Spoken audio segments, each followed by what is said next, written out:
Hi అండి, welcome to Lakshmisri blogs. ఈరోజు special వచ్చేసి పుదీనా టమాటా పచ్చడి అండి. ఇది వచ్చేసి చపాతీకి కానీ దోశకి కానీ అన్నానికి చాలా బాగుంటుంది.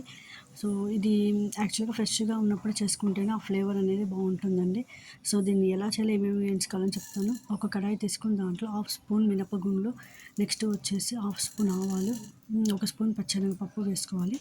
అట్లనే ఒక 5 లేదా 6 పచ్చిమిర్చి, ఘాటును బట్టి ఇంకా 2 వేసుకోవచ్చు మీరు. మీకు కొంచెం కారం ఎక్కువ కావాలంటే. నేను వచ్చేసి 3 పెద్ద టమాటాలు తీసుకున్నాను. చిన్నవి అయితే ఒక 4 తీసుకుంటే సరిపోతుంది. 4, 5 ఒక 5 వెల్లుల్లి రెమ్మలండి. సో పొట్టు తీసుకుని అయినా తీసుకోవచ్చు, లేదంటే డైరెక్ట్గానే వేసుకోవచ్చు. సో ఇవన్నీ వేసేసి కొంచెం మగ్గనివ్వాలి. నెక్స్ట్ వచ్చేసి ఒక ఫుల్ కట్టుగా ఆకులన్నీ దూసేసి దాన్ని కడిగి శుభ్రంగా నీళ్ళని పోయిన తర్వాత దాన్ని వేసుకొని మొత్తం వేయించుకోవాలి. సో హై ఫ్లేమ్లో పెట్టుకోవాలండి. వాటర్ ఉంది అనుకుంటే హై ఫ్లేమ్లో పెట్టుకొని వాటర్ అంతా అబ్జర్వ్ అయ్యే వరకు తిప్పుతూ ఉండాలి కొంచెం. సో చూసారు కదా, ఈలోపు ఆకులో ఉన్న వాటరు, టమాటాలో ఉన్న వాటర్ అంతా పైకి వస్తుంది. ఈలోపు 2 స్పూన్లు నువ్వులు, తెల్ల నువ్వులు తీసుకోవాలండి.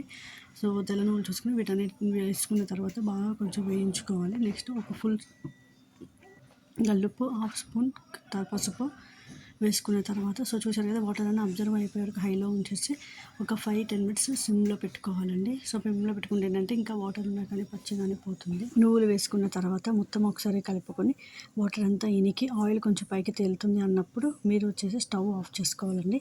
సో మీకు అంతా ఉడికింది, పర్లేదు, పచ్చి లేదు అన్నంత వరకు.